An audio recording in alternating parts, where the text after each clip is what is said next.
புலம்பெயர் நாடுகளில் வாழும் தமிழர்களின் வாழ்வில் தங்கம் என்பது ஒரு அங்கமாக மாறியுள்ளது. பல நாடுகளில் நகைச்சீட்டு மூலம் நகைகளுக்காக தங்க நகைகளை அதிகளவிலான தமிழர்கள் பெற்றுள்ளனர். இவ்வாறான நிலையில் தங்கத்தை விற்பனை செய்யும் போது தாம் ஏமாற்றம் அடைவதாக பாதிக்கப்பட்ட தமிழர்கள் குற்றம் சாட்டியுள்ளனர். கனடாவின் டொரண்டோவில் வசிக்கும் நபர் ஒருவர் தனது 4 கிராம் எடையுள்ள தங்க சங்கிலியை விற்பனை செய்வதற்காக அங்குள்ள நகைக்கடைக்கு சென்றுள்ளார். அப்போது வெவ்வேறு கடைகளில் ஒரே நகைக்கு வெவ்வேறு எடைகள் காட்டப்பட்ட சம்பவம் வாடிக்கையாளர்கள் மத்தியில் பெரும் அதிர்ச்சியை ஏற்படுத்தியுள்ளது.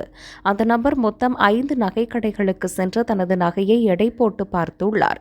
அதில் 4 கடைகளில் உள்ள மின்னணு எடை இயந்திரங்கள் அவரது நகையின் சரியான எடையை காட்டவில்லை என்பது தெரியவந்துள்ளது. குறிப்பாக 4 கடைகளில் நகையை அளவிடும் போது 3.9 கிராம், 3.8 கிராம் மற்றும் 3.85 கிராம் என நகையின் உண்மையான எடையை விட குறைவான அளவுகளே காட்டப்பட்டுள்ளன.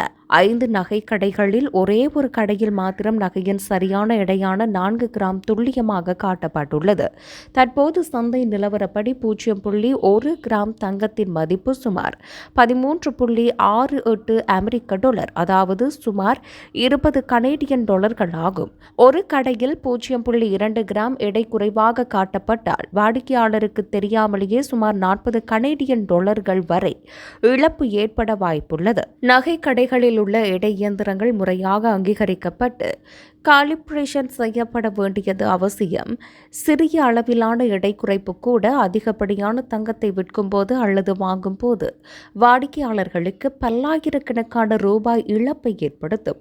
எனவே பொதுமக்கள் தங்கத்தை வாங்கும் போதோ அல்லது விற்கும் போதோ அளவிடும் இயந்திரத்தில் 0 சரியாக உள்ளதா என்பதையும் எடை துல்லியமாக காட்டப்படுகிறதா என்பதையும் மிக கவனமாக அவதானிக்க வேண்டும் என பாதிக்கப்பட்டவர்கள் தெரிவித்துள்ளனர்.